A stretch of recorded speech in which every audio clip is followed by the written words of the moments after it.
Salam alik bir karar döwletimizin baktiyar adamları sagamana turanmasyňyz. Biz siziň ähliňizde jan saglygyny, artsgal döwletçiligi, maşgalaq zewiligini arzu edýär. Bizi şeýle toýly mekanda ýaşadýan, hormatly arkadaşymyzyň janynyň sag, ömrüniň uzak, tutýan tümli işleriniň elmedama rawaj almagyny arzu edip, sunugata siňen ömürler atly gepleşiňiziň sanyna tomoş etmäne çagyrýar.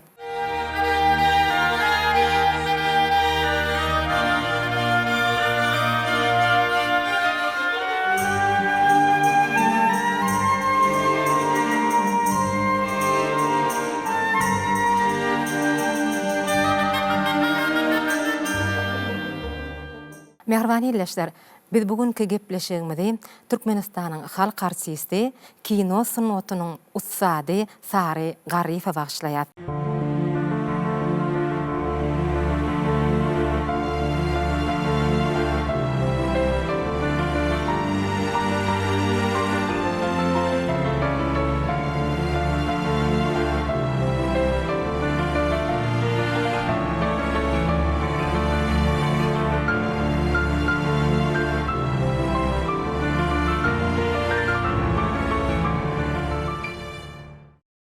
Bizemine bugün şu Sary Garifaň döredijiligi hakynda, döreden ajaýyp keşipler hakynda bir söhbet etmek maksady bilen gepleşigimize mehmanlarymyzy çagyrdyk. Mehribany illeşler, gelin häzir men sizi olar bilen tanış edeyim. Elbetde siz biziň gepleşiklerimizde tomuş edýän bolsaňyz, onda biziň bu halipalamy tanaýansyňyz. Ine men ýanymda Türkmenistanyň at gazanan medeniýet işgäri, kino sunutyny öwrenji Gappar Hümmedow. Şeýleke mehribany illeşler, ine Türkmenistanyň halk artisti, kino rejissör Orad Murat Gummadow. Şeýleke Magtymuladan naky Türkmen Döwlet Uniwersitetiniň dosenti Aşyr Jumaýew. Hormatly mehmanlar, biz sizi gepleşigimizde hoş gördük. Elbetde kino sunutynyň muşdaklary bugünkü günne bir Sary agaň döreden keşiplerine, filmlerine garaşýandyrlar Gappar aga. Onuň mene şu wagt Sary aga diýleni bir her kim ýylgyrany duýman galýada. Ol durmuşda da bir şonýal adam diýerler-de. Sebäbi biz bir näçe halipalarymyz bilen, Sary aga bilen bile işleşen bir näçe halipalarymyz bilen söhbetdeş bolduk-da. Şonu şu Sary agaň hakykatdan hem edil şol bir kinodaky ýaly çeper filmde döredýän keşipleri ýaly durmuşda da şolar ýalak bir degişgen şahanna da adamdygyny aýdýarlar. Sary aga şu sunuty ilki gelenek teatr sunutyndan başlapdyr. Şeýle dämi? Sonra doğru bellek geçýär. Türkmen Film Kino Studiosunda işleýärkem. Şoň 3-nji gatyna şol uzyn geçelgenen barýakan diwarlaryna Türkmen kino sunutyny ölçeksiz uly goşan aktyorlarymyz, rejissörlerimiz we şolaň suratlary bar. Onuň bir iş kagyzy alyp şeýdip aňryk geçende Türkmen Film Kino Studiosuna gelen mehmanlar görýäňde ýanky geçelgede. Olar şeýdip ýanky diwarda asylgy suratlary görüp gidýärler şeýdip geçip edil Sary agaň gabadyna gelýärler. Şu wagtda bulan ýüzleri açylyp gülüp ýylgyryp başlaýar. Bu diýdigi näme? Ýanky sen bellek geçiň ýani. Onuň kino sunutynda oýnan keşipleriniň üstü bilen tanýarlardy. Şonu gülküli sahnalary şolar aňyna gelýär. Oňa ular ýylgyrany özleri bilmän galýar. Onuň Gappar aga, şu Sary agaň esasy häzir ýaşlara gannymaga diýseň, bular has gowy tanaýarlar-da. Türkmen halky şu Sary agaň gannymaga diýip tanaýar. Haýsam bolsa bir filmde has jüpüni üçin kesip bolýar. Onuň daş kesipim ýanky ýerine ýetirjilik, ustadlygam, derejesem gowy bolýardy. Onuň ady şol filmdäki adyny tutýarlar, Sary agany gandymaga diýýärler. Hudaýberdi Niyazow diýip bir aktyor bardy. Olum köp filmlerde iki gezek mergen adyny alyp mergen bolloň ady. Orad Murat aga bilýändir. Hawa, soň mergen diýip tutýarlar. Şol jüpüne düşen kesiplerin biri göräýmäge Sary Garifaň aýgytladım filminde suraty düşen kespi ulam däl o. Emma Alty Galip şonu oýnady bilipdir-de. Ýatda galdy keşip. Ýatda galdy edip o. Ýekese ýanky mergen hakynda şol halk şu keşip boýunça haça ýüreginden turan keşipin ady bilen şolar diýip gidýär-de. Şu mergen meselesinde ýanky mergeniň öýüne jaň edýärler kino studiodan. mergenlere kino çürmek için oraya kale telefon kaldırıyor olayım. Kuday verdi adam mı deyip öyle adın so hakikatını olayım. Yok kuday verdi verdi yaşanak turkan koyuyor. İkinci kez sana derler. Başta telefon yok şu telefon mu oldu? İkinci kez sana der yine öyle ya da düşünürdü ya kuday verdi yok deyip yine koyuyor. Sonundan bir hani mergen mi deyip gördü de. Ona ikinci kez sana der he mergen ha men mergen niptir. Öyle miyattan çıkarttır son hakiki öyle o adam. Şu halkın yüreğinden turuyan keşifler, yüreğine gidiyen keşifler sol adi benim onu arasında kalıyor, halk arasında. Sargarif demiryolun gayrasına ön batalyonu dip adlandırıyor tökülse. Hazır Sargarif'in büyük mertebesine kino odunu koşandan gözünü tutup şu köçe Sargarif köçesi oldu. Şu tüvürüge barmak bana miyeser etti de baranın Sarağa diyene Sargarifi taş töverek hem tanıyar eken. Sarağa bu TV'yi tarafından verilen bir gövher taş kimin oldu. Türkmen kinosu için. Yine geçen yıl biz Sarağın 110 yıllığın belli kestikte öz aramızda 110 yıl oldu doğuluna. Hazır ki Serdar etrafının degip duran bir Koç Ovası dip bir ova var. Yine şu yerde eniden doğuluyor. Yine sol önkü kıyın durmuş bolandan soň onun kakasy ilki aradan çykýar. Ondan soň on ejesi aradan çykýar. Olur yetim aile. Onu ejesiniň aýal dogany alyp gaýtdy. Alyp gaýtmagynyň on ömründe uly bir wajyp zat bolýar. Sebäbi ol 7 ýyllyk mektep oturýar. Serdar etrafında ol bir uly zat. Sowetlyk uly bilimli adam hasap edilir. Ine şolom bolsa Aşgabatdaky teatr studiosuna girmäge itergi berýär. Emma şondan öň bir zat aýtjak bolýanda 7 ýyllygy tamamlan wadyna şu ejesiniň aýallygyny daýdasynyň çağılar bolýar.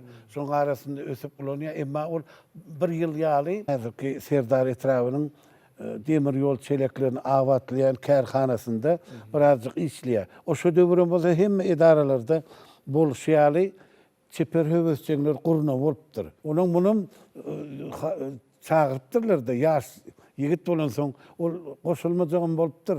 Topara goşulanyna Maktum Ulynyň hem de Göregliňiň destanlaryndan goşgu kapdyr. Ýoguny sesi bilen. Ine şonda ol öz özüne bir hili güwni ýetdi. Şondan soň 1926-njy ýylda düýbi tutup başlayan Türkmen teatrının ilkinci toparları var.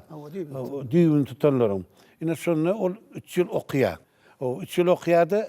Onun 29-njy ýylda da Aşgabatda teatr açylýar. Onun ilkinci artisti bolýar. Onun esasy dramaturglaryň biri Ataguşudow bolýar. O Ataguşudowyň Juma piyesasy var. Juma piyesasynda şol Hudaý bergen şogulçynyň yallakçysy Hasan onu wökre tahir goýýarlar, drama edip ol şonda da Bagwanyň kesbinde bir gün oýnapdyr, beýleki gün bolsa bir şogulçy bar içinde. Iki söýgüliň, aşyk-maşyklaryň, duşýany, patsa ýabanlayan. Ine şoň ýany. Onuň Bazar Amanowyň Kemir köründe Warryk Batyr bar. Teatrda oynan keşplerine.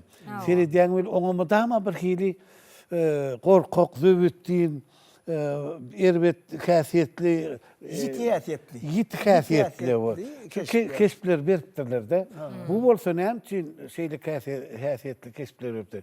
Sebäbi Sary aganyň daş keşpine laýyklykda hüdürleýärler de. Ol ine özü ýanky sona başda diýsen degişken dogrudan hem degişken bolan ol özüniň dünýä iňi hakynda berýän gurrugyny dinläninde bir hil hem gülesin gelýär hem aglasyn gelýär. Men dünýä iňimde göbegim kesjek bolýan enekeler meni görüp ol gulaklary ýelken ýany burnum ullakan bir gurbakka meni bitnişan bolup dogulyp durun diýär. Bundan ýanky göbegeneler wägerşip gaçyp gidenmisin.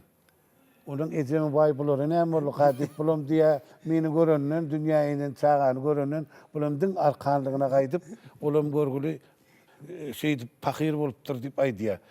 Aşyr Jumaýet Sara hakkında bir eşden zatlaryň hakkında gurrun berseňiz. Türkmenistanyň halk artisti Sara Garyp agzalanyna Yılgırını duyman galyan. Awa. Önkü Moğolun Piratındak Türkmen Devlet Akademik Drama Tiyatrının tiyatr stüdyasında okan dövrümüzde 60-njy ýylyň ahiri, 70-nji ýylyň başlaryna o wagt aýgytladım filmim uly üstünlük bilen gidýärdi ekranlarda. Soň biz şu özümiziň ýolbaşçylarymyz Türkmenistan halk artisti Aman Gurbandur diýipden Türkmenistan atgadan artisti Oraz Çerkezewden haýyş etdik. Altygarlyp bile duşuşdyk. Inşol gandım aganam bir getireýdiňiz, duşaýdyk diýerler. Onun günlerde bir gün gandım agan getirdiler. Şol Sarıgaryp geljek diýende biz 4-nji gatda okýadyk. Soň aşak seredip gandım aga gelýämkä bir ýöneke adam aýagyna ädik. Gandım aga geldi şu gelinin kapıdan girenden gülüp başladı. Bizim taliplerimiz. Oğlanlar, gıyıllar, ente gülüşmeyin, men güler yallat aydam oğa deyip kandım ağa. Hava gülkönümüzde deydi. Ay onun bizim şu gururumuzda ayıtladım filmine firiktir yakta. Şu arada gururum vermeyini. Onun tarağı özünün ömrü dörücülüğü arada gururum verdi. Ayıtladım şu ayıtladım filmine toy tutulayan yeri var. Ay sonra diye ulugağdan nakar kaynap dur diye. Aynı gün orta nakar vaktan bollu hemmemizim ağaç diye. Yöne bavan lanıp gelin ok diye. Bir güymenendir, bir iş çıkandır elbette. Nakar kaynap dur, onun aynanın durmuş çıkmalı yeri toy sahnası o. Bizim hemmemiz ağacıktık diye. Onun altıgarlı yüzlenip altıcan hani milleti nakarlayacak hem diye. Yok intek aynan kime vereceğim bilemek. Ay altıcan aynan kime versen ber millete var nakar versene dedim diye gülüştürüyordu o. Sarıgarı'nın kinoda oynanan keşiflerine kandım ağa bütün adımların yadında kalan sebebi bu meşhur Aygıtladım filmi 1966 yılın başlarında ekrana çıktı. Ulu üstünlük bilenem görkezli bütün Türkmenistan'a önkü gepleşiklerimizi biz yatladık. Şol giyici bir çene varyança adamlar ovalarda tomaşa derdiler. Yine şol Sarıgaryp'le duşamızda biz tiyatrda keşifleri barada soramda ol dedi oğlunlar. Men öz dörücülük oğlum tiyatrda başladım dedi. Moğolneped adındaki akademik drama tiyatrına başladım. Ayrıca şol Keymirkör spektaklına bir nökörler vepat bolan nökörler yatýar. Şonu bir diye yatır, onun Amangul Mehmedov Keymirkör'ün keşfine. Hava. Öz manalygyny aýdyp otyr bolup kaptalyndaky ýatan naýdasy bile men garnymy dürtýär diye. A menem onuň durup bilemek diye. Onun Amangul Mehmedov şol monologynyň arasynda vepat bolan nökörler gymylamaly däldirler diýip şeýdi. O ýatdy diye. Ay şeýdi gülüşdirýärdi täbi Türkmenistan halk artisti Sarıgaryp özüniň dörüjülük ýoluny teatrdan başlany. Bir 10 ýyl ýaly teatrda işleýär. Ondan soň kino studiýaga gidýär. Şu ýerde bir zat belläp geçesim geldi. Näme üçin teatrdan gaýdanny?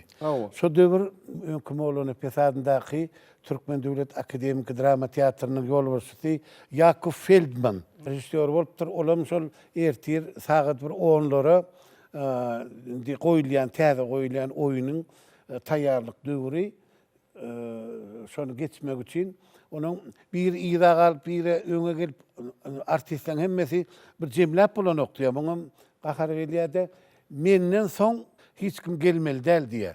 Tertip düzgün bolsun diýip berkitýär tertip düzgüni. Ertesem Sarıgaryp giýjagalyk gelýärdi. Olamasa Sarıgaryp diýär men düýnäme diýdim diýär. Feldman.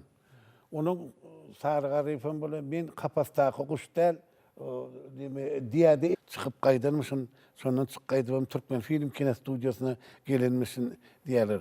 Bu Sarıgaryp häsiýetini görkezýär. Şu wagtlar ay Yakowjan bagyşla indi bu gaýtalanmaz diýen bolsa, ol Sarıgaryp bolmazdy. O birazjyk şonu ýany häsiýetini bolupdyr o. Öz diýenini. Ine şeýdi ben bol 39-njy ýylyň ahirine şol mewsime Türkmen film kino studiýasyna gelýär. Türkmen Film Kino Studiosuna gelibem. Dursun O Dursun diyen filmi Sündüz Suratçıya olaşa yer titrendi gitipdir diýip aýdýar kino tarihçiler. Soň uruş başlanýar. 1941-nji 45-nji ýyl uruş başlanýar bili 41-nji ýylda uruşa gidýär. Uruşa gidip şu öňki Stalingrad töweşinde gaty güýçli garşylyk bolanyna ol ayagyndan yaralanýardy. 43-nji ýylda 26-njy ýanwarda gaýdyp gelýär. Indi bizde dokumentler bar da. Gaýdyp gelýärde tä oktýabr şol Aşgabatda hastahanada ayagyny bejerdip Türkmen Film Kino Studiosunda işläp başlaýar. Kino surat öçüp başlaýar. Türkmen Film Kino Studiosy Sarıgar Reýfi öz haýyryna geçirip kino aktyor diýen sanaw işçilerin sanawyny goşup kino suratı. Yöresiniň üçin, yer ýetesiň üçin işlerini berýärler. Ine hormatly mehmanlar, şu ýanky Sara agaň bir uruşdan soňky kino studiýada bir bolan wakalaryny bize Türkmenistanyň halk artisti Ilmurad Bekmeýew gurrun berdi. Hawa gelin häzir şu ýerde Ilmurad agaň berýän gurruny hemmem tomaşa edeliň, sebäbi Ilmurad aga da Sara hakynda gyzykly zatlary gurrun berdi. Gelin häzir şu ýerde Türkmenistanyň halk artisti Ilmurad Bekmeýewiň berjek gurruny mehriban ýerleşler. Hemmemiz birlikde tomaşa edeliň.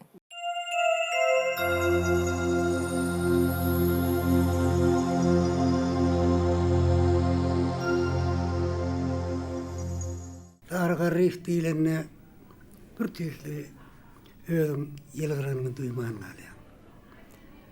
Ol durmuşda bir şadyan, şahanlar adamda.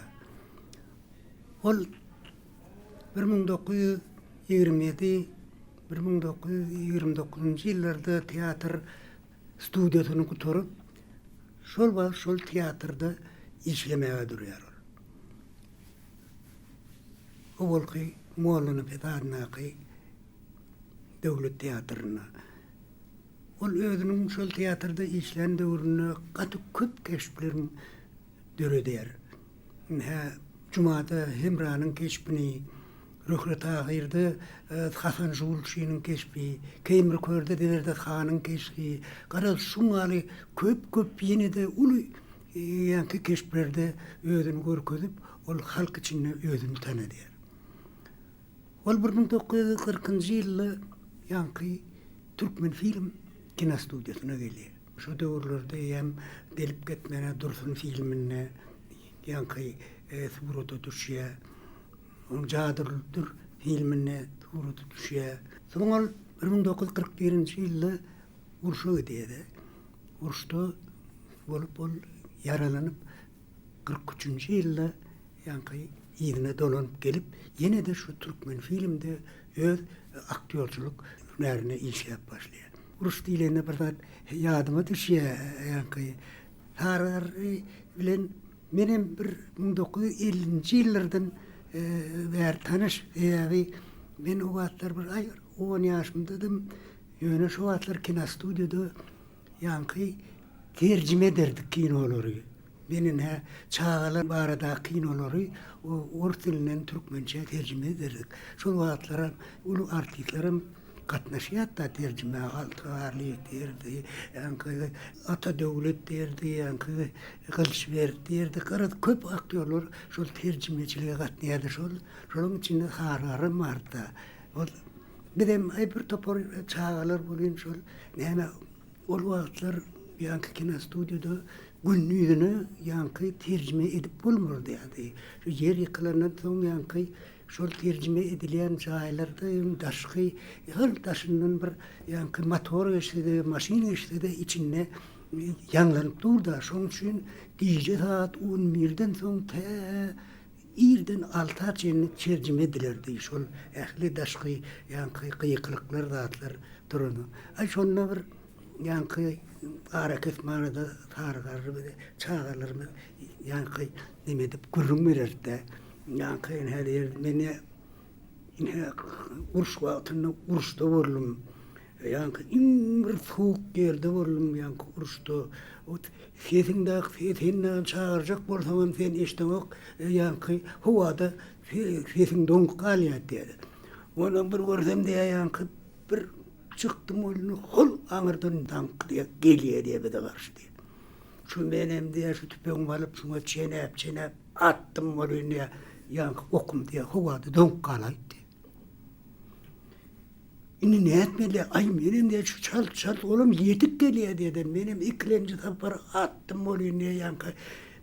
İkinci okum birinci oku deyik gitmene o birinci okum var tankıdık diye güm tankım yarlı diye. İleriye şeydip gitmene yankı. Küppeykun ettim yankı tankı deyip. Ay beden ne çağırlar. Öyle ınanırdıktan sonra tamam fikir edip yankı. Benim gülürdüm ödüm be. Sarağa şungalı gurumlar edip verir de. Tamam ben yankı 10. sınıf oturup kine stüdya işitin. Şu atlar 1952 yıl Altıgarlı ayna kartinasını alardı. Benim şol atlar ne yankı Altıgarlı'nın kömekçüsü.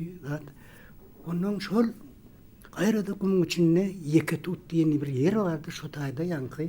Uova burada edip şu tayda yankı ayna kartinasını alardık da onun.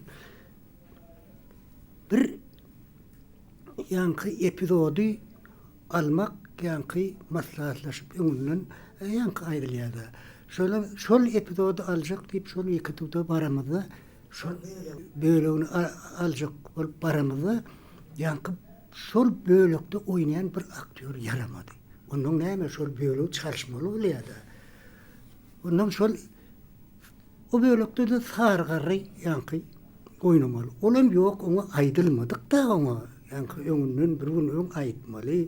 Sebebi başka bölük alınacaktı da. Onun Altıgarlı şol başka bölüğe geçip yankı ben çağırıp yaman şalt düğününde diye şol sargarıyı tapmalıydı.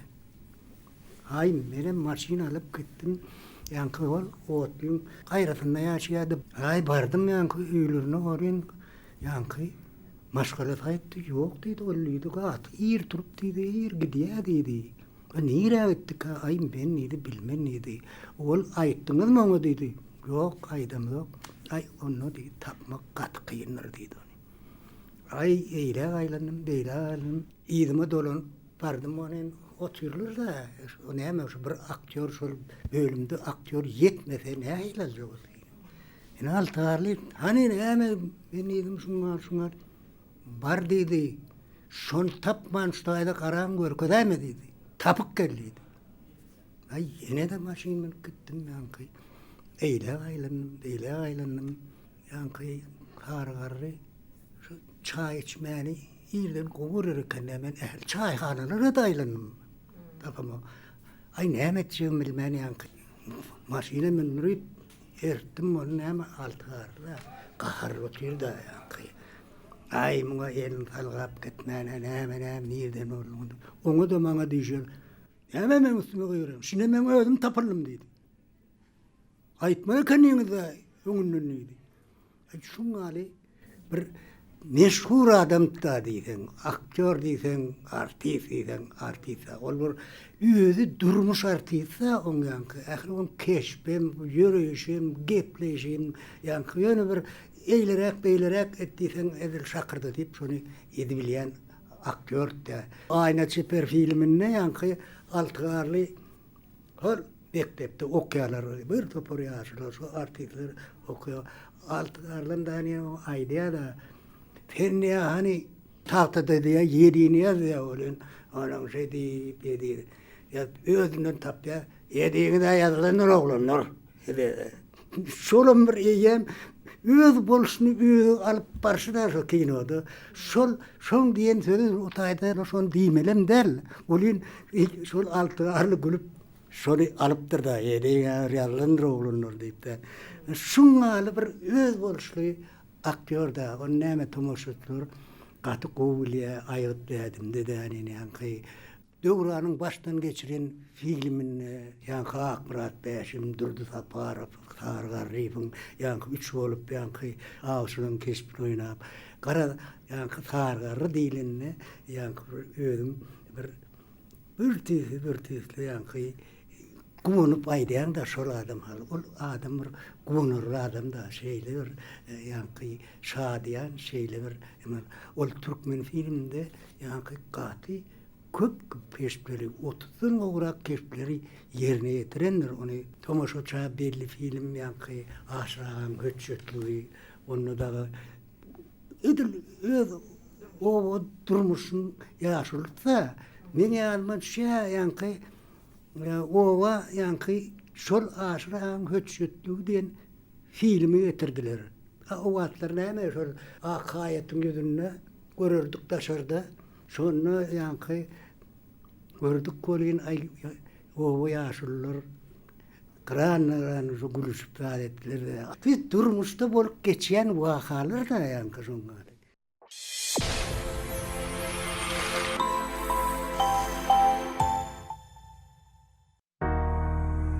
Biz siziň şatlykly günleriňizi, gymmatly pursatlaryňyzy hasa baýlaşdyrmak üçin hyzmat edýäs. Biz siziň internetden sargan zatlaryňyzy hem gysga wagtda ilip berýär. Siziň bize ananan her bir zatyňyz gözümiziň görejýän ähmiýetlidir. Dünýäniň 100-den gowrak ýurduny we ýurdumyzyň ähli günjegini siziň poçtaňyza iň gysga wagtda gowşurmak üçin çaparlarymyz gije günni zähmet çekýär. Türkmen Poçta çaparçylyk hyzmaty tyd we ynamdar.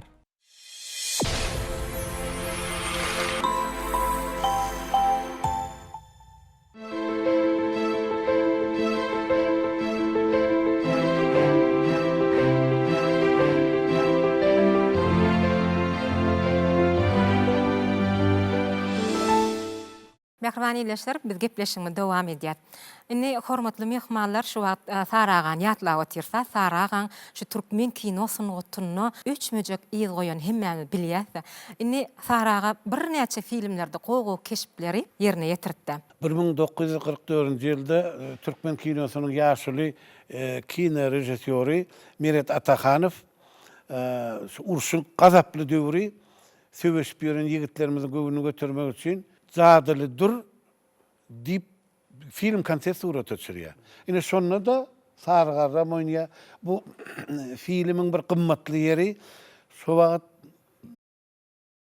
türkmen teatrynda goýulan oýunlardan parçalar we bir nima yer titräni aradan çykan helak bolan artistleriň keşpleri we Maýa Kuliýewa, Ýoluman Hummaýew, o Bazar Amanow Anlıgul katken artistlerin keşplerini biz görýär şu ekranda. Zadyl dur filmini Oraz Muradan diýýär türkmen kinosyny otunyny işläp başan ilkinji kino rejissör Miret Atakhanov surat öçürýär. Ol Sarıgar aktör hökmünde gatygy görýän bolýardy. Onuň bir şeýle bir sahnasy bar. Toy başlanýar. Kino rejissörüň özüm düşýär. Miret Atakhanov owudan ýaş ýigit wagty gelin getirýärler, owa nahar berýärler. Sargar rifim ýakyn murtun toglap öňüne getirilen etdizi palawy şeý dip elini urýarym belin. Birden palaw ýöm ýok bolup alyp gitýärler-de. Ine şu sahnady gijijik sahna emma Sargar rifim täsin ýerine ýetirşi ýatda şonda galýar. Onana Mehrbany ýeşler gelin häzir şu ýerde Zadyly Durçeper filminden bir parça tomaşa edelim.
Merwan ýerleşler biz gepleşigimiz dowam edýär.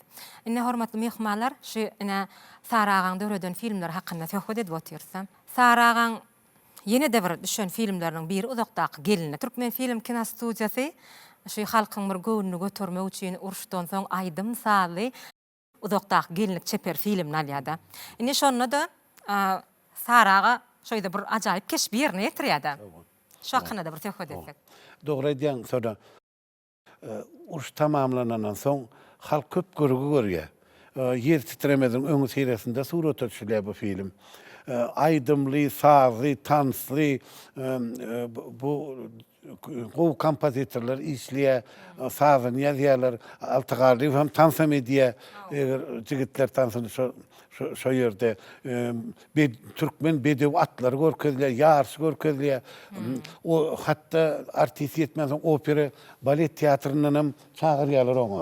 Sebäbi o ýerde soň ýer titren soň wepat bolanlar hem da içinde Meryem Şefigulina ol altygarlyň söýgülisini ýerine ýetirýär. Viktor Nishipenko bilen sonu Glyzova diýip bir aktrisamyz bar, oýnapdy da şolar şo ýerde. Bu ýerde türkmeniň bir owadaky owudun durmuşy görkezýär. Saçaklarda almalar, çörekler, bulçuluk diýip baglarda neme miweler ýetip duran owa hemmedem owada ýaşaýanlyň seresinde uloglary bar.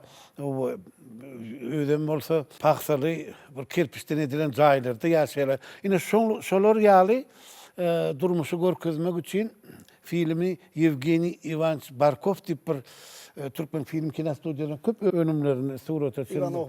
Ivanov Barkov diýip bir işler bardy da şol alýada. Şu filmde de ol ýürüte ön kinolaryny görürsen Sargar Rifi başlygynyň sürüjisi keşbine çagyrýar. Onuň iň gowonýan şu filmde şu gahrman gowonýan zady ul murty. O şu murtun şeýdip sypalap beýleki goňşy kalkozda Jemalyň kalkozunda bolsa ayal maşgala ýol o ýerde de sürüjisi kümüş ayal maşgala. Odan bolan bir atlar ýarşy bolanda bir toplanýan ýeri bar, şo ýerde bir owudan sakny bar. Endi kimiň aty ýeňir diýip sorýar Sargar Rif. Onun bizim atı yenir diye. O kümüşemiz yok, bizim kalkozumuz atı yenir diye. Han gel onu ikimiz cedeledelik kim yenilse şert koyuyor diye. O gıyday diye sen murtunu sıyırarsın diye. Utulsa eğer sizin atınız diye izle gelse murtunu tipi şey bir tutyan yeri var. Onun nemesi de mertebesi. Onda sen ne edersin diye. Ol indi kümüş ýeňilse sen bir posa berersiň diye.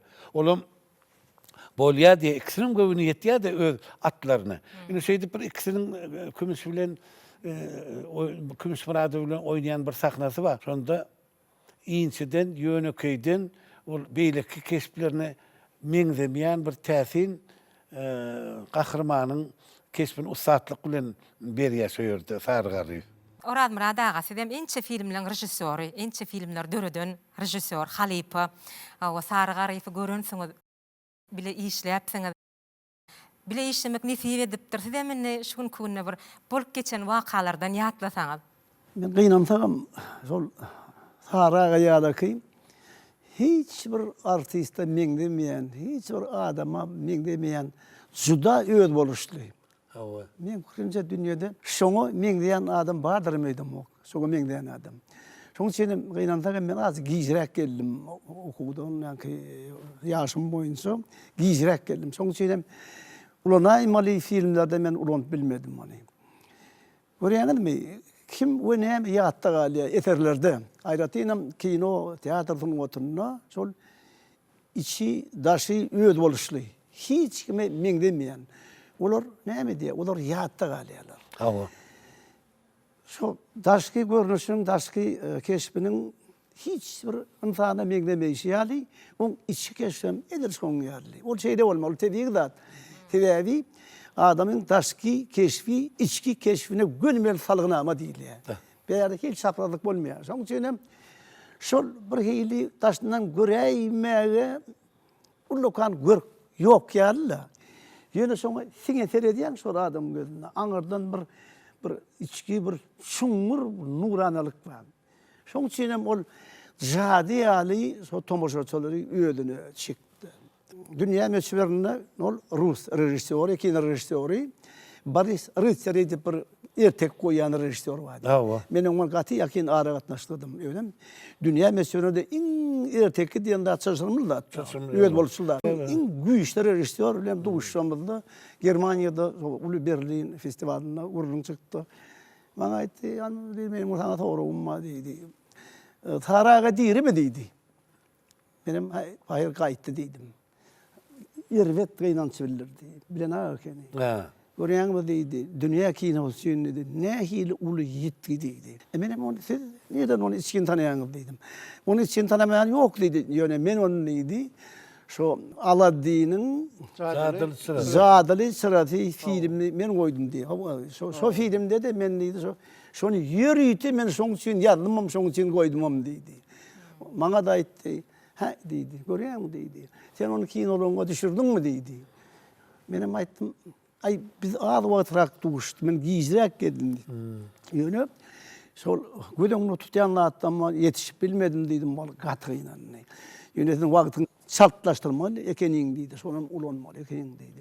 Sebäbi diýdi, dünýä diýdi, artist sunuwatyna diýdi. Men olar ýaly öýüd boluşly, olar ýaly çuňur, olar ýaly hiç wagt ýatdan çykmadyk insan men görmedim diýdi. Aladdin'in Zadali Sırası'na küydeden çıkan jın bolup oýnaýar. Küydeden çıkan jın bolup. Taraga.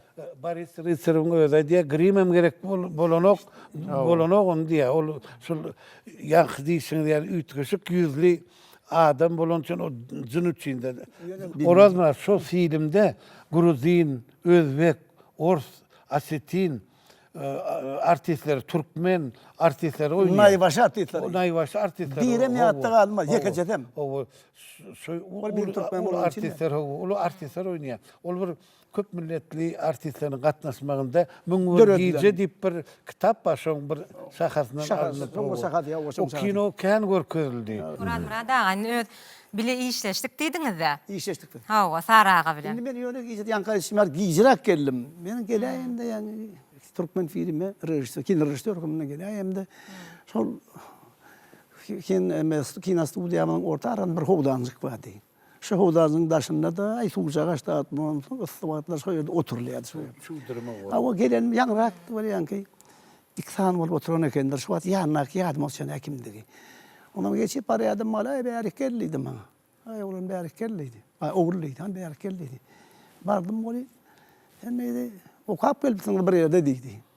Hava okap gelin deydi. Ödem deydi, ikiye de okap gelipsiniz deydi. Hava ikiye de okap, yaş deydi, hin gelen dağıt deydi. Hava yaşta hin modan deydi, neyme deydi, meyillen ma deydi, dörözcülük meyillen neyme deydi. Benim aytdım, Saraga din ikağı vurrun da, men deydim, meyillen ma edilecek gelliydim. Yönet siz deydim. Bir rahat dörözcük, orada ma gödüňne tutyan deydim. Ha, etti. Yaňadan neydi mesele etti. Yüdüye atılık gitti. Ana ne diyorsa kodum dörettiydi. Adam denin ne ömürlükte eldir deydi. Dörettiydi. Ödüngüm derre o garranın duymanı aların deydi. Ondan men pikir ettim. Şu kıyısı vakti içinde şu ne bağışlap var. Kelleğinde rahat ayla ne diyorsun yönüm. Yaşılığını gödüm otsam oktum olayım. Şu vurrunda yiyen beynim vurdu diye. Dine şunu için yadmalı onu. Şunu için yadmalı. Edir şu vaktlarım son anlam birgat diýip halkyň ýüregine çuňur ornaşan artist bar diýim. Ente halk arasynda ol anlam birgat diýen ady intek alp ýetişmendi. Ýöne ikidi beýne urdu keti. Ödem ikisinden ýokman bile oýnatmaly. Bile keşlerim şol ikisi üçin ýazmaly. Ondan ben işim şowurly. Gyýsa watyň içinde ýazdım ýankine. Getirdim. Şu bir diýdim bir kiseräzik bir kino dedim gelýärdi. Ulay ýapyşmanrak diýdim. 10 minutluk dedim. Eğer uhat berden deyip bardım başlıktan yanına vardım. Eyyem bilipdirler. Şunu neydi? Eyyem aydam o onu. Kim oynayacak? Şunu deyip sargarını kadın tuttum deydi oğlum. Hava şunu kadın tuttum dedim. On kaptanlar kim dedim. Kaptanlar kim dedi ki sana paran yok dedim. Yöne on gelecek var dedim görüp durun dedim. Kim dedi? Şu tele yayılımda, tele stüdyoda işte hep bir şuňazak gelerde göründi, bu bilet dediler. İkisinden meňdeşigim bar bulan arasynda. Şo ýa Targaryň ogly ýemgede halk bolar. Şo Tağın tary, Targaryň ogly eşdendin gary. Ogly bilen şoň odan anlar ýa şoň ogly meňdeşik bar şu ýerde ede bil. Gepim tümmek geri şoňa başladyk be surata düşüp başladyk. Ona bol aýlawda. Şo ýerde köpçülük taknalarynda 300-400 uray adam vardı. Ondan ýerden surata alış portretler başlaya, ýerden gün kada berýärem boli, gün orta ýakynlaşan ýem arak etmediler. Şo arak etme bir saat ýarym garly boli. Men ýaryma geldi. Men ide her çay içmek gitmesen bolunak diýen jalmalydy. O çay keypi. Inte kagat ýarym wagt var. Ýene aýtdym sana diýdim, görýäňim daşyňda diýdim, bir 5 sana adam maý borçkun aýtdym, bir gaýrat edin diýdim. Ol many bir tagat çykyp işleýänim güni gylmak diýdim. Olam aýtdym. Ya ben dedim, darraka ol piyangelini. Altı garlı dedim, ben isyanmadım, çay dedim, su dedim, göğeriye dedim, öte gitti. Adamlara ben yedi şey çıkardılar. Gepim tümmek garip onu aldık, kutorduk. Halk kızgın kabul etti. Tarık hakkında neyem aydıp oluyor? Tarık hakkında aydarı gatıken. Yönü hiç bir artistler tarihinde, hiç bir tarihi dünya meşhurluğu. Meňdemeýän içki, daşki, keşfi, oň döredän keşfleriniň ululugyna, kiçiligine, möçberine garamazdan bir gören ony. Bir gören hiç wagt aňyndan öbermeýän. Aňynda galaýmalla. Ol şu keşfe girini de şo ödüni şoňa bagş eden her keşfe. Ine ştaýda Saragan dogonluk ýurtlaryna da filme düşmegi Saragan bir hatam bir ussatlygynyň habar berýärdi. Ine şu ýerde şu Aladdin'in jadyly Çırat filminde de bir gow keşfi, jynyň keşfini ýerine ýetirýärdi.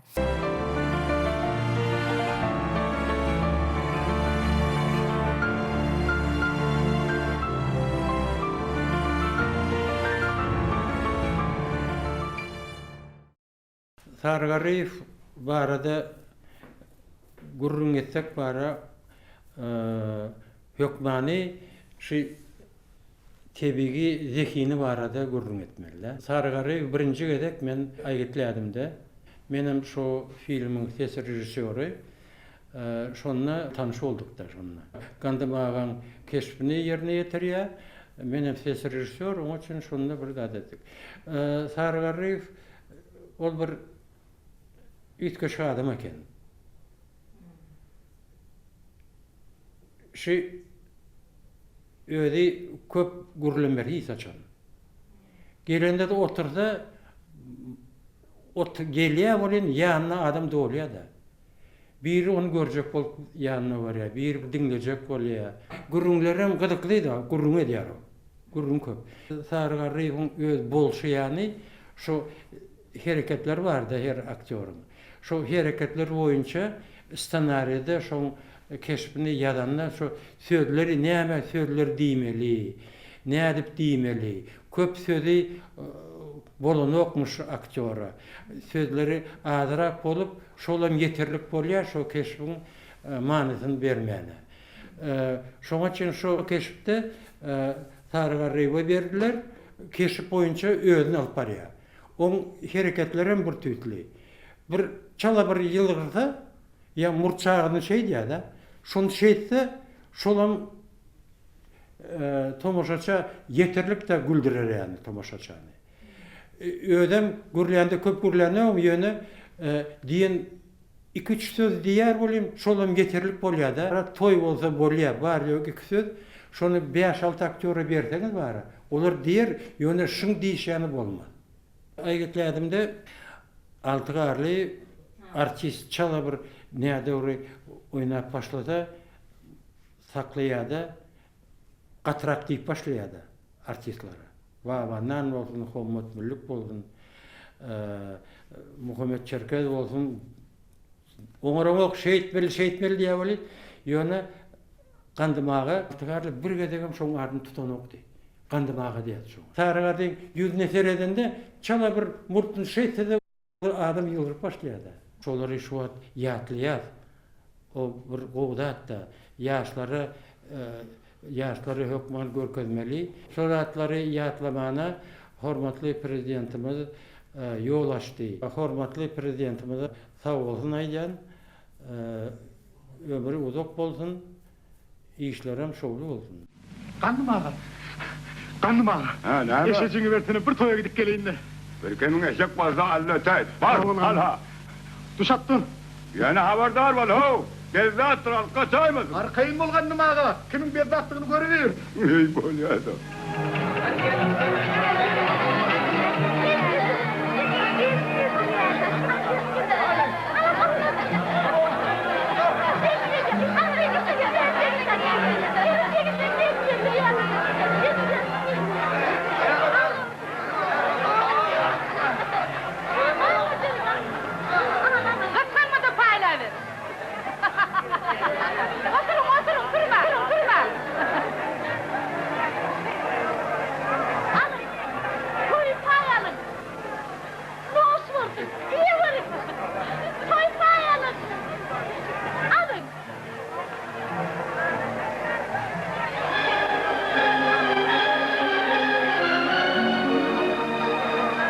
Hani yüzünü gör kız. Gel kızarlı olaymasın. Çağışı olsa kim biliyor?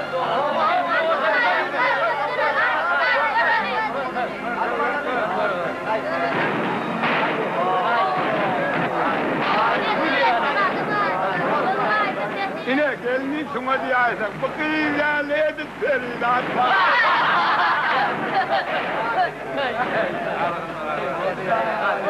Ama taplara ne oldu mu lan?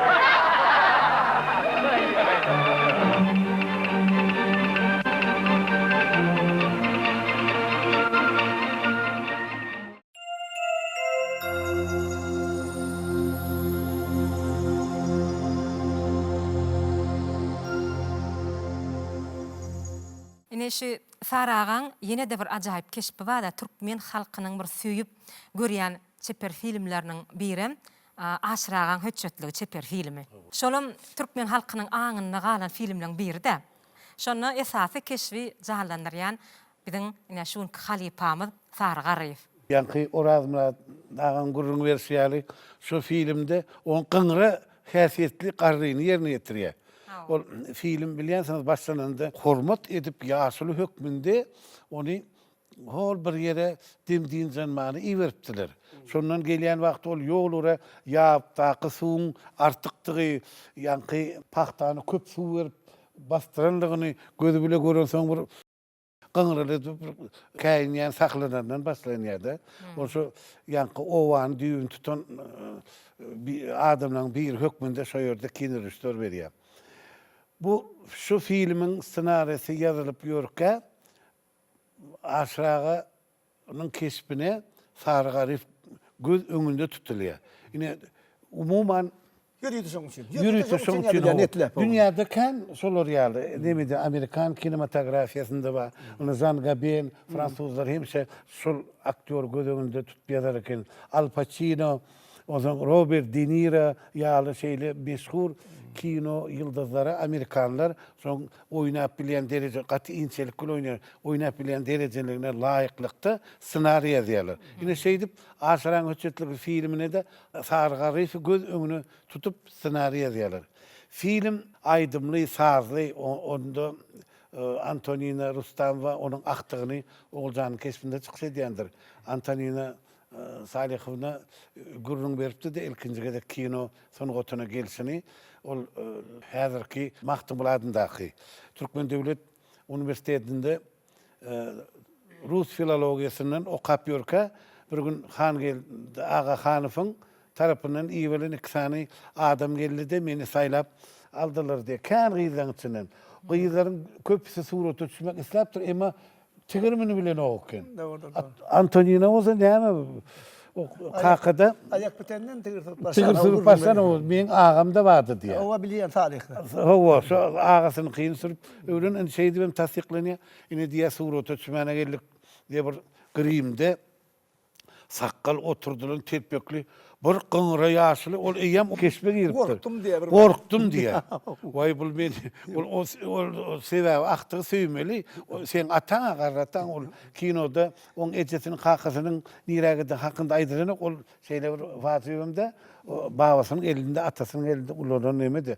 Korktu diýe men öýdem ilkinji gelip näme diýip düşürkäm diýip. Ýöne bir iki kahraman oynayan demesi bir güýnüňe makul gülýaly sahnalary bar bu film. Şol Sargary oynayan kahraman. Galyn hakda däl. Del. O aşıraga Taş görünüşi. Filmin taş görünüşi. Sary agan kahramany aşıraga oğulcany durmuşa çykaryp öýde ýeke galasy gelen o. Ol şol ýekesiremezlik üçin hüccetlik edýär. Filmiň adam aşıraga hüccetlik. Berde başlamadı. Berde görýäňizmi? Aktyk bilen ýa-ni ataň, babaň arasyndaky Aragatnaşyk. ol katy, onu düşündürüp bolmajak iňçe atnaşyk bar. Ol aşıraga bidiýe o gitmeli, il maşgalasy. Ahiri. Terigi zat. Yürek eden aksiyonu, yürek kabul eden ak. Şonun her hili yolları bilen ýa-ki mekirlik, hüccetlik, sypaýlyk. Ay bir yerde adam hilesi ulan ýaşaýar. Filmin rejissöri soňuny gowul gutarýar. Sebäbi bu kino komediýa gülküli nemede goşaja parfüm bolsa tansyny goýýar. O şol owada tansyp ahir soňy oğulcany Gurban alýar. O ahir ol aşıragan hem çağırýarlar, ol orta Yazýarlar, onam yazýarlar. O yazylýar. Gowul kule oturmaly da kino.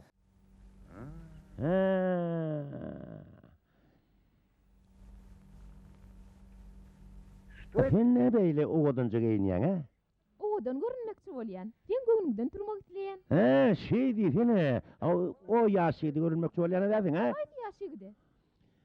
Howuljan, öýlenmekçi bolýan ýetlerden bizar boldum. Hey, sen mekirjik oýlap tapdyň. Özüňde de hyýalym ýok däl. Meni bolsa olara garşy goýmak mejbur edýäň. Ýok, bu bolsaňa bolanok. Yer bolýala atajan. Men näde boýuny açyrayyn? Olaň göwnüne degmäge gynanýan. Asen bolsa men bilýän, sen şeýle ýagdaýdan lezzet alýan. Kimde kim seni menden aýyrmakçy bolýan bolsa, şol men ganym duşmanım.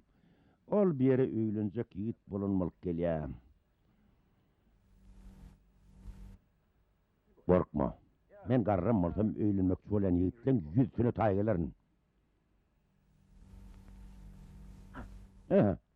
Berkel. Ha, taýda bir ýigit gizlenip dur. Ata, men gowsy gideýin. Siziň gurruňyzy dinläp durmak maňa gelişikdi. Ýöne alat etmeyin, men olaň höttesinden gelerin. O menden almytyn alsa gerek. Durtek, senen tek monjuklar hiç kime sogat berenlerdiňe? Entek hiç kime beremok. Häzir bolgun.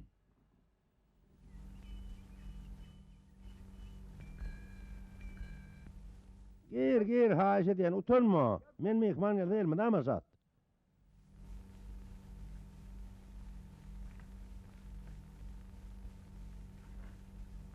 Assalamu alaikum. Wa alaikum assalam. Krimden taň saglyk neçe? Ýön kuzy ýaly. Tanaňyz okmy? Belkim siz men kimdigimi undan soňaz. Kam baýyn sürýän begi. Ine bu men. Badanjym gaty ogy. Täze jaý gurdum. 6 sıraly priyomnygym bar. Goloýy da satyn aldym. Inni sowady satyn almakçy. Men hemme zadym bar. Diňe gelinim ýok. Aziziň agtyňyz oğuljan aşıraga. Sen näme diýäň o? Bu hakda dilleri bagyny nenen hetdetdiň? Men surat göremek. Vay, men nähil bagty şunça ýaşatamam, maňa ynjalyk ýok. Hey, menim oğuljan saňa berirmi? Sen şunu ömür wakyatynda sakly düşündiňmi? Düşündiňmi? Hatda 100 bata çekiligim bolsa, oğuljan hiç kime bermen. Bolan tek ýaş. Olaýam 17 ýaşada. Jedelleşme ola tek ýaş. Durmuşa çykmak ir dedimmi ir? Men oň bilen gürleşdim, ol razy. Sen bilen men agdym deňäp durjakka ýalançy. O saňa razylyk bermesen bilýän. Sen açgöz adam. Uraş ýerden. Ura. Gaýdybam gözüme görünme. Aşıraga. Kim bilen istarşýanlygyňyzy unutmalygyňyzy haýyş edýän. Men sizi syýlaýan, ýöne men çynymaýdýan. Sen şunu görýärmiň? Aşıraga taýyňyzy goýsaňyz laň haýyş edýän. Eger siz maňa ananmaýan bolsaňyz, men özüm giderim. Sen ýene gürleýän, emmi hondan bärtirýän adam. Öwünmekçi bolýanmy? Mototsikl haladilnik. Şahyda ölmüş, ýene gelip duraw. Özüň haladilnik.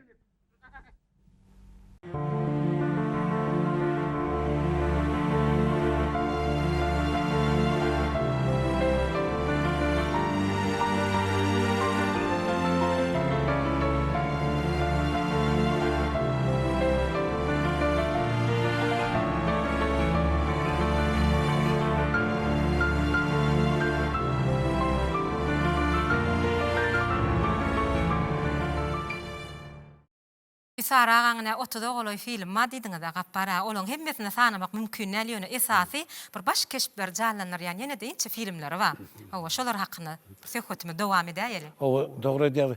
Bir gepleşiň dowamyny saragyň ululuy, kiçili ýerine ýetiren kesiplerin hemmesi barada gurrun edip parçalar bermek mümkin de şeýle alanmyzda hemmeň ýadynda galan filmlerin biri Döwranyň başyndan geçirenleri.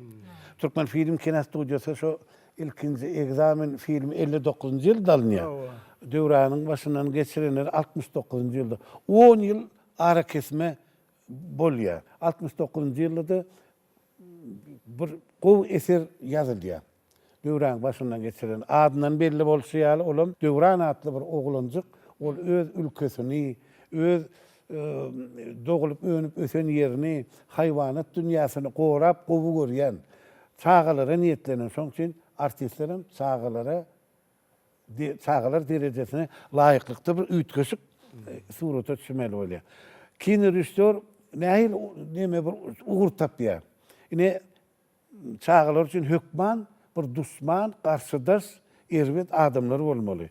Onuň oňa garşy görüşi bolmaly. Kinoda erwetligi, gowuluk ýeňe diýen bolmaly da. 3 tane gahrman oýlap tapýar. Onam türkmen kinosynyň 3 tane ajaýyp zekili artistler oýnaýar. Durdy Saparow, Akmurat Bäşimow, Sary Garryýew. Ýallanna üçüsem göden oturup ýallanmaýar. Üçüsem şu 3 tane artist bar. Ýani meşhur Durdy Sapar, meşhur TV dekin Akmurat Bäşimow. Bir artistın üçüsünün şu filmde Haýsy Naýbaşy, Haýsy Beýleki. Hiç tercih mümkin näme o filmin güýçli ýerim. Şu ýerde näme şu üçlük bar. Çünki gülküni şatlyk paýlayan, sağdyn gülküni döretmek sunuwat görnüşleriniň içinde iň kıyın mesele gaýp edilýär. Niştaýda ýanky Döwranyň başdan geçirenler çeper filmi çağalar üçin bolsa-da onu ýa-da aýtdykda ullaram oňa höwes bilen seredýär. Aňyrda esasy terbiýetçilik äheňi öňe sürilýärdi. Dogry. Hawa. Indi şu ýerde şu filmden ýyleşlemede bir parçany hödürletek elbetde ýerine düşerdi. Gelin ona mehriban ýyleşler şu ýerde Döwranyň başdan geçirenler çeper filminden bir parça tamaşa edelim. Benim yaralanmam, benim boşalanmam. Ben gözüm bilen gördüm. Vakıf başka kaçak. Bak bakayım. Ağaçlıktan yana Ankara'da açıp duruyordu ya. Benim yaralanmam tapırlayıp boşalırmam. Teredin. Ne efendim? Teredin ana ağaçtan atımı doğru. Teredin yukarı. Nerede? Teredin yukarı. Teredin boşacık durma. Hala koşanamı da atımı doğru. Yönü neydi var? Hem tapılarına şükür et. Almanın mıralacı olur. İmoşura.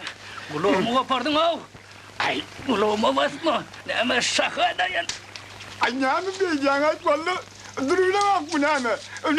Ne yukarı gitmeme var. Anca dur ahır. Ay ayağımı gerdanıma koyayım. Aha şimdi. Dur ben. Sen nesiniz şeydin beni gidecek. Niye? Bıtılacak bolup durur hani. Gollum benim başıma. Ay ne mi tuğlu ne o? Zırsana seni ısıtma tutacağım o. Ay ne? Ay ne? İla aç bolsun ne ila o? Ya çıksan sen. Ben titremem gibi abi. Gülgüzler yardıma düştü. Ay sen değerledin o. Bunlara basıva tapana atmış. Titremeden o. Ay. Vay cımbır. Nerede lan? Ay. Hani gülkün betesene. Men aşının yaltantık gülkün ömrüm eşten değerlerin. Ağzına bir ayıptık koca gorla Buraya öyle diyen. Ay. Bana diyen mi? Aha. Vay. Ora. Kayıt. Kayıt. Vay.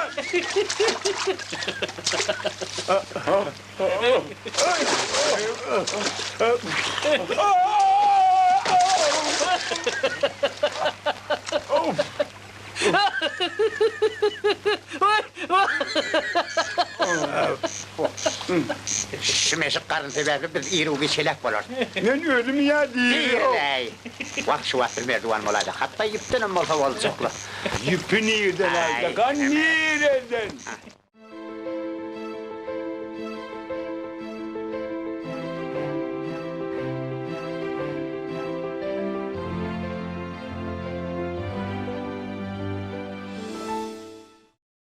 Tarağı aktörlerin arasında saylanın bir ayratin bir şahanda gögnesi adamdı. Gögnesi aktördü. Tarağın tiyatr hem kino sunutunun taşkarım ol aydım taada da öğren okuyupladı. Kinodan boş vaatları dutar çalıp aydım ya da öz dörücülük hem durmuş tecrübetinde başından geçiren vakaları görünüm vererdi. Biz entek oğluncuk kak mektepte okap yören yıllamızda Oban kulübünü ilkinci düşen kinolarını tomuşa ediyordik. İşten ne il yadı gelenim oldu. Kinoya tiyatr geliptir değil de yadı olmadı, giyeceğim oldu barıp ulu hüvetiyle tomuşa ederdik. Şu devirlerde Tarık Arif'in düşen ilkinci kinolarının odakta gelinlik, dursun, aşırağın köçetlüğü, aygıtladım. Şu devirlerde bizim kino kulüplerimizde iyi gider görkedilerdi. Bizim ulu hübet bile şuna tomaşa ederdik. Aylar geçti, yıllar geçti. Şol ustad aktörlüğün oynan keşflerine hübet edip bizim şu yolu saylavallık yine ikbal bizim ahiri tiyatra getirdi. Kino düşmek, şol ustad aktörler bile işleşmek bize müyesser etti. Hormatlı ustad rejissörümüz Kako Urat Adem'in Çapaklar kinosunda ben Kako ağan kömekçisi oldum. Sonra hormatlı aktörümüz Türkmenistan'ın halk artisti Tarık Arif bilenim. İlkinci gedek bile kino düşmek baktı bize de müyesser etti. Sonra Tarık'ın öz işine bolan ihlası, on rehbesörlüğü, özünün yanına bile düşen yoldaşlarına bu saatlerce ediyen kömeği bize ulu tesir kaldırdı. Tarık öğren küçük ömürlü adamdı. Bolmasa o anlarca kino düşünüm olsa, halkımızın ulu sevgisine münasip olanım olsa hiç vakit şu petperliğini, yönököylüğünü yitirmeyedi. Ol şol durmuşta boluşu hali, ulu bilen ulu, kiçi bilen kiçi, öz tecrübesini hiç kayırman şagirdlerini öğretirdi. Şu Çapaklar kinosunun bir bölümü, pirle umal üstüne tepeyen yer, gömmeyen yerleri vardı. O rejissörüm gün neme yüzünde gerekli gelen tepe verin deydi böyle çekinişip doğurlar da. Onun Tarık'a o bu kinodur, inandıracak etmeli. Her bir ediyen işin önemli olmalı, önemli tepe verin. Ben onu hiç yılda kaharlanmam, sizden katı vermerim deyip şol işin şovul çıkmak için gömüllük verdi. Yine sonunda gönü nappak bir peyler gönü yüzüne terip nemedip başladılar. İyi deydin ondan kumatıp başladılar. Yine şu kinon son ekrana çıkan son kino tayin olan son gördük ben doğrudanım. Katı inandırıcı olup çıktı şol bölüm. Umman Tarık'ın oynan filmlerin hemmetinde şol bir göbün açık adamın keşfini oynayan olsa in sonunda şol hiçbir ruhtan düşmeyen, ruhu bilen durmuşa önemli keşfler döredip halkın sevgisini kazandı.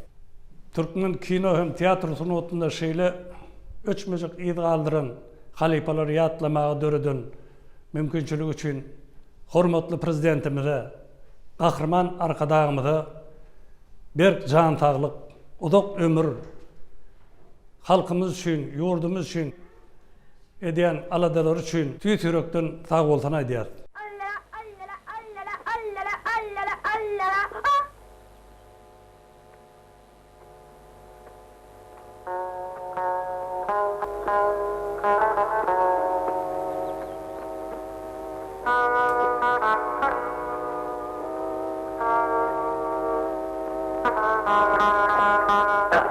Aha, sen tuttum gerek. Näme üçin men gowrumy gömdüňiz?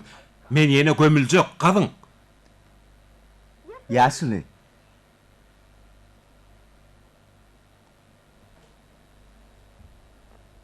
Ine bu goýun üçin işany berdi.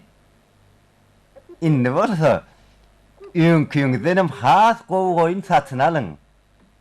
1, 2, 3. Sen pek yüreğin var. Ey oğlum, sen adyň näme? Men kim üçün Hudaýa tagzym etmeli? Bir de jappaklar diýerler. Jappaklar? Oğlum koy sizi Allah ýalkasyn.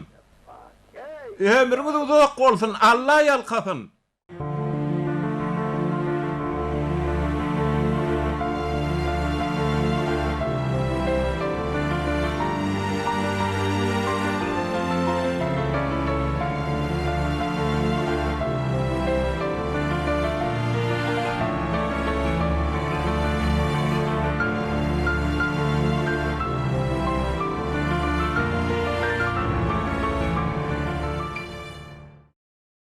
Otasın yani ömürler atlı gepleşigmidi. Näse hötteşler arkaly dowam edýär. Indi şu wagt Sara hakkında bir Sara gaň döredön ajaýyp keşipler hakkında söhbet edýär, ýatlar otyr. Mihmanlar esasy bir Sara gaň ýene de bir düşen filmleriniň biri meniň dostum Melaş Çeper filmi. Olum diýsen gyzykly Çeper film halkymydan şeýle bir gowy garşaly olar ilmi damada biz höwes bilen şoňa tomaşa edýärse, şonda da Saraga gowy keşiplen birini canlandyrýar. Men dostum Melaş ýa-ni Orazmylardan aýdyşýaly komediýa görnüşindeler.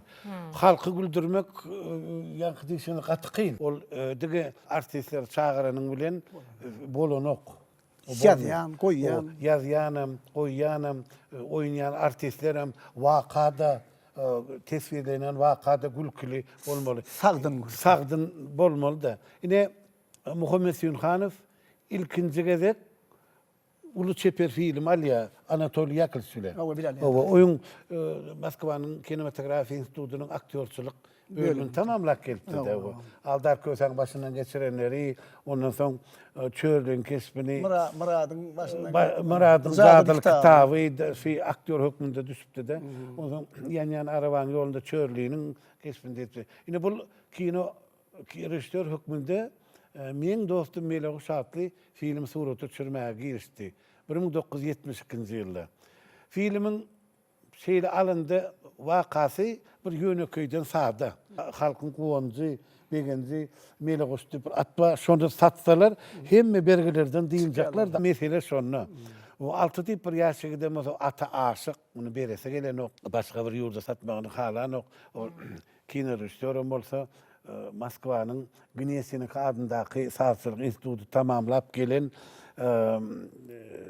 kompozitor Çağrı Nuryum çağırýar. Odan o Türk Molu Mahtumul adyndaky opera balet teatrynda güýçli aýdymçy Ata Ilamanowy çağırıp aýdymlaýdy. Howa Ata Janowyň sözlerini çapatym çap diýen aýdyma mezdirýär. Ine şu filmiň içinden argaç ol geçýär. Filmi tomaşa eden bolsaňyz kino rejissörün 2-3 ýerde ulanýar. Şu filmdeden Sargar Rifa garry kesbini alınýar. Ol aty gowur ýa o atyň şaýteplerini göz guwanjy ýar edip saklaýar. Bu ýerde bir özüni aldatmajak bolýar alta. Alta oň şaýtepini aljak bolýar da. Şu ýerde. Ine şu ýerde bir o beýleki kesblerini seredende parasatly agyramlyrak ýaşulyň kesbinde çykyş edýär. Onuň beýerde başga bir adam o filmde öýdüne jadiýar çekýän adam öýdi. Türkmeniň elemi meşhur bedewleri. Ahal teke atlaryna watnama ýaly halk onu gaty gylgynmady, öýdi ýüregi bilen gylgyn kabul etdi. Ahal teke at diýen Türkmeniň Dine Gana hem değerli Türkmenin bilem o. Bu ne mi diyeceğim? Kuvonç. Buyson. Kuvonç. Ana şu filmde şu hakikat bunun vasfnamada görünüyor diyeyim. Doğru diýňizda şu Üssü Süleymanyň tagtyna deňelýän bideg atlarymyza türkmen halkynyň şeýle hormatynyň ullugyny şu filmde görmek bolýardy. Ýene de şu ýerde ýerine ýetirilýän aýdymlar bar. Mehmanlar ýerine ýetirilýän aýdymlar bar. Şony şu wagt biziň ýaş aýdymçylygymyz ustatlyk bilen ýerine ýetirýär. Nesilden nesile geçip şu wagtam şol dowam edýär. Ulu höweslenem dinlenýär türkmen halky şol aýdym saadlary görýäňizmi? Şeýle gowy kabul edenliginiň alamaty şolam. Şol film taýýar bolup ekrana çykandan soň aýdym oň içinden çykyp estrada sahnalarda, radioda, telewiziýa, başga aýdymçylar aýdyp başlady da. Ona näme hormat mehmanlar, mehriban ýyleşler, gelin häzir şu ýerde meniň dostum Mileguş Çeper filminden bir parça tomaşa edelim. Yelo, bu bolup görsün ne? Rovan içine takriňini yapıyorsun. Ha? Näme? Bir hidayetinden arza kaydı mı? Men ardanam meter atsaktı. Menem atoya tartıra onu sakkalını temada bir yetişmedi. Ayıp görürse. Babaga diýene. Ne? Ýoksa da babaga men sizden biraz sorajak bolýan bolýan. Näme seni öğrenecek bolýan? Menem azıp konsa ulgeneceğini ýazadyla tartıra adam kanca. Uy, doňu diýil. Menem Horryatmy, ýaşadyk ilkin daýanymy kasıpdym. Ayıp gıydiyen zadım tapılarla, gıyda gıtçılık yok. Bolmasa senem alkasarlar, şehitten iştirirler duruveyir. Babaga men başka da taktı. Sizde kadim atesvaplar var diýerlerler. Var. Görüp bolmamykan?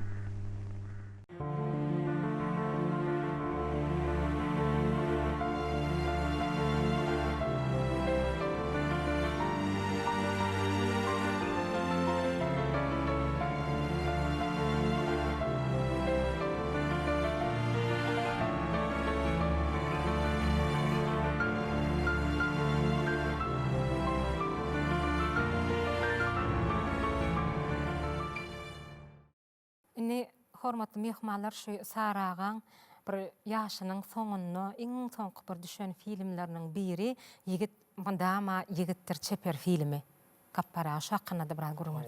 Onu Sarı Garryfyň dosty, kardeşi, ýaşly rejissörimiz Meret Atahan surata düşürýär. Film ýanky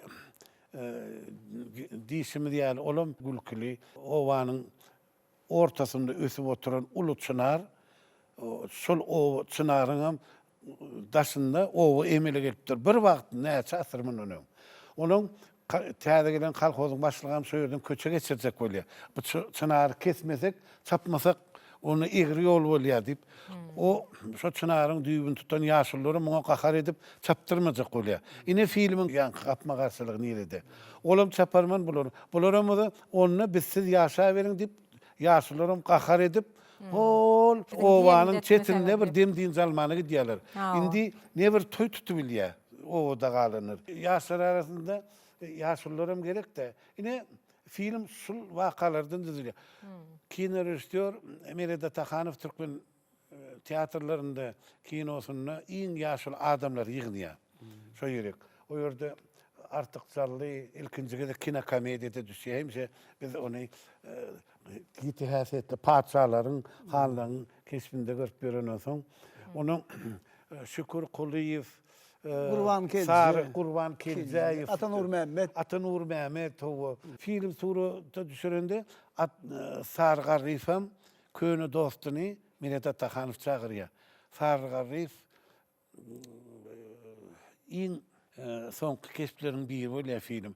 Ol ýanky filme tomaşa etýän weli has tapdan düşen görseň bolýar-da, köp sahnalarda ol syrkawlap gelibem bilmeýär. Emma sağ bolsun kino rejissör Meret Atahanow ýadygarlyk hökmünde şonuň 2-3 sahnasyny filmin aýrymýar, dolulugyny kesip bolmapdy.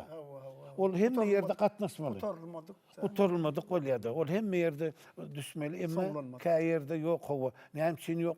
Kadir diyen soragam ýüze çykýardy. Ol hatda käwelerinde dialog gurlawan bilen ok. Emma biz gowanyp seredýäris.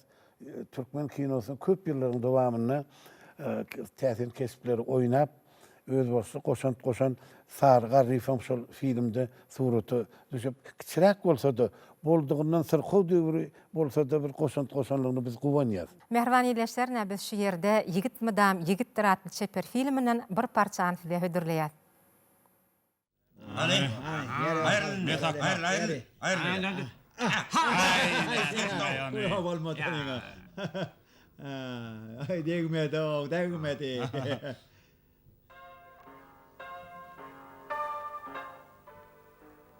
Ana şun bilen onat. Ey, aklın saçtı mı?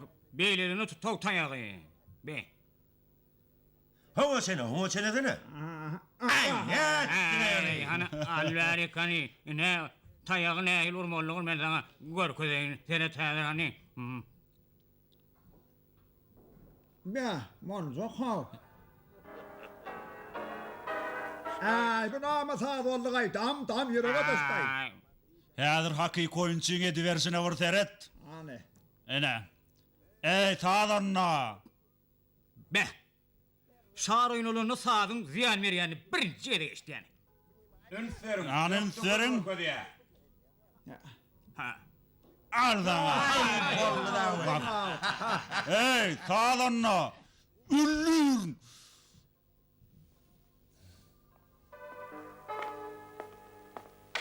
Ay şar oynar bilýäňiz mi?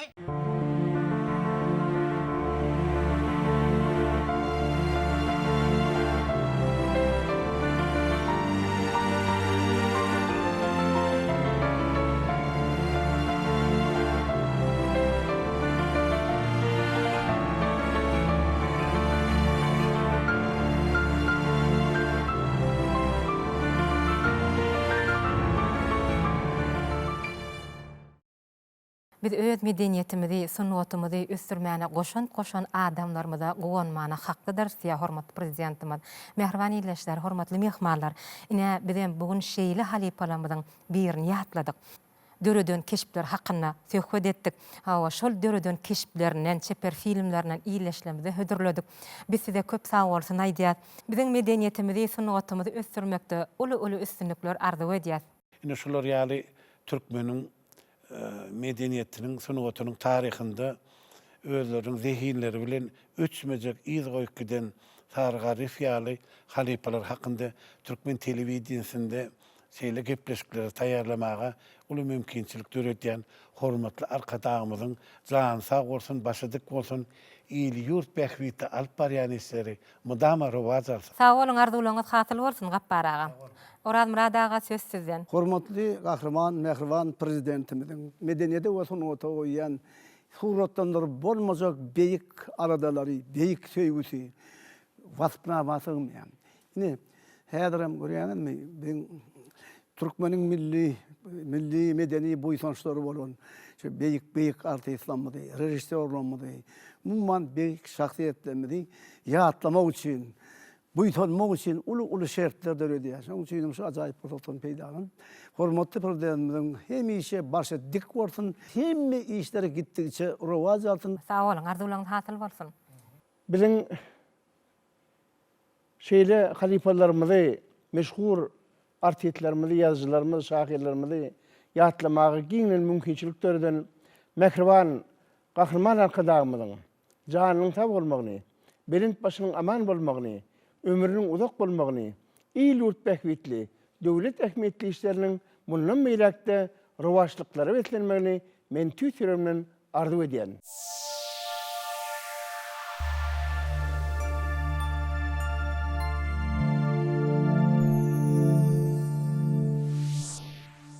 Ine mehriban ýerleşler, şu türkmeniň kino sunatyna öçmejek ýyl goýan Türkmenistanyň halk artisti Sargar Rifa başlanan gepleşigimizden geçir gutorýar.